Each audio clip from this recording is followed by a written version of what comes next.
ये सिलसिला है जो मिलिट्री और पॉलिटिकल लीडरशिप भारत की जो दे रही है स्टेटमेंट्स, उन्हीं का एक सिलसिला डोमेस्टिक कंजम्पशन के लिए। या आपको लगता है कि वाकईतन कहीं ना कहीं भारत की आर्म्ड फोर्सेस तैयारी कर रही हैं कि एक मरतबा फिर पाकिस्तान के खिलाफ कोई महाज खोला जाए? जय हिंद, नमस्कार। हयात साहब, आपके प्रोग्राम में आने के लिए आपने हमें निमंत्रण दिया, thank you very much, I appreciate that.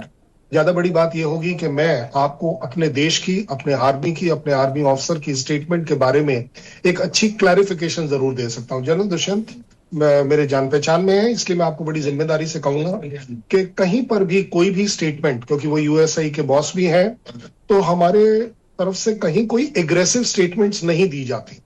But मैं आपको एक बड़ा निष्पक्ष होकर, कोई किसी की साइड लिए बिना आपको जज बना देता हूं। आर्मी किसी भी देश की होती किस लिए है? देश की सुरक्षा के लिए होती है। सो अगर हमारे देश की सरकार ने डिक्लेयर किया है कि ऑपरेशन 2 सिंदूर 2 जारी है, रुका नहीं है, तो उसका एक करेक्ट इवैल्यूएशन ये है कि ऑपरेशन 2 की, सिंदूर 2 की तैयारी जरूर करनी चाहिए।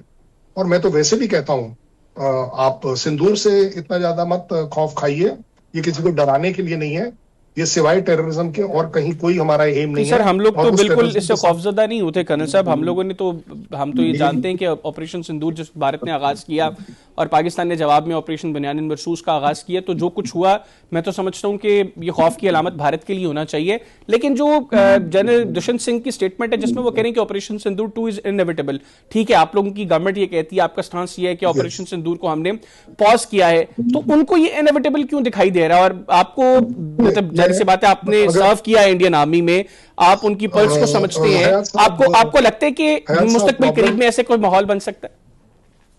हयात साहब, प्रॉब्लम यह है कि आपके यहाँ थोड़ा सा ना खौफ ज्यादा हो गया है इस बात का, आप लोग थोड़ा बौखला रहे हैं। मैं चाहूंगा एक शांति के साथ बात कर देखें, आप जरूर पाएंगे कि operation Sindoor 2 is not anti Pakistan. हमारा पाकिस्तान से कन्फ्लिक्ट है ही नहीं, पाकिस्तान की आवाम से हमारी कोई दुश्मनी नहीं है, हमारी कहीं कोई किसी तरह की हेट्रेड फीलिंग नहीं है जो आपके यहाँ प्रोबेबली एग्जिस्ट करती है। इसलिए आप हर एक चीज को अपने चश्मे से आप देख रहे हैं। सर, मैं आपकी सारी बातों को बहुत तहम्मुल से सुनना चाहता हूँ, लेकिन ये जो आप हेट्रेड फीलिंग्स की बात कर रहे हैं, आप खुद सर, चूंकि आप बैठते हैं, रेगुलरली बैठते हैं इंडियन मीडिया पे, आपको लगता है कि ये हेट्रेड फीलिंग्स पाकिस्तान की तरफ से है, या जो सेंटिमेंट हम भारतीय मीडिया पे देखते हैं, ये सेंटिमेंट तो ज्यादा वहां पर हमें दिखाई देता है? प्लीज सर, आप प्लीज बात करें, आप प्लीज बात करें भाई। जब तक अब आपने सवाल पूछा है, आपका सवाल तगड़ा है, जवाब अगर थोड़ा सा अनप्लेजेंट भी है, सुनना तो जरूर। नहीं सर, मैं आपकी हर बात को अब्सॉर्ब करूंगा, आप बिल्कुल आप बात करें, डिनाई कर दीजिएगा, कोई प्रॉब्लम नहीं है मुझे। ज्यादा बड़ी बात यह है कि मैंने आपको बड़े जिम्मेदारी के साथ एक अच्छा इवैल्यूएशन दिया है। Operation Sindoor 2 is not against Pakistan अवाम, it is not against Pakistan, it is not against हयात, इट इज अगेंस्ट टेररिज्म। आपके नजदीक टेररिज्म की डेफिनेशन क्या है? क्या पुलवामा में अपने लोगों को खुद मरवा देना, जिसका बाद में आपके लोगों ने, आपके लोग बात करते रहे, पहलगाम के ऊपर आज तक सवाल आते हैं, तो उसमें टेररिज्म को आप कैसे डिफाइन करेंगे? क्या अपने फॉल्स फ्लैग ऑपरेशंस को भी आप टेररिज्म में काउंट करेंगे? Very nice. ये टेररिज्म कैसे डिफाइन करी जाती है, ये मैं आपसे एग्री करता हूं। आपके मेरे बीच में टेररिज्म की डेफिनेशन अगर सही हो गई तो हमारी सारी प्रॉब्लम सॉल्व हो जाएंगी।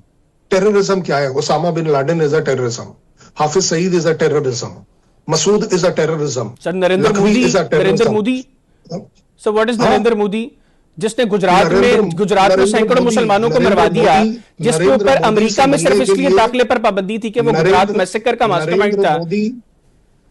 नरेंद्र मोदी से मिलने के लिए ट्रंप बेकरार हैं, पुतिन आकर मिलकर चले गए सर, इसीलिए वो 7 ब्यूटीफुल प्लेन्स की बार बार बात कर रहे हैं और नरेंद्र मोदी उनको फेस करने को तैयार नहीं है। You can please your Awam, but I am not in for, sir, I am not pleasing my public. ये मतलब this is the reality sir. अब तो ग्लोबली केस स्टडी के तौर पर पढ़ाया जा रहा है ना, जो कुछ पाकिस्तान की एयरफोर्स ने भारतीय एयरफोर्स के साथ किया, अब तो वो ग्लोबली केस स्टडी के तौर पर पढ़ाया जा रहा है कि किस तरह निस्बतन एक छोटी एयरफोर्स ने एक बड़ी एयरफोर्स को इबरतनाक शिकस्त दी है। तो मतलब ये मैं प्लीज तो नहीं कर रहा किसी को, ये तो रियलिटी, और ये भारत में भी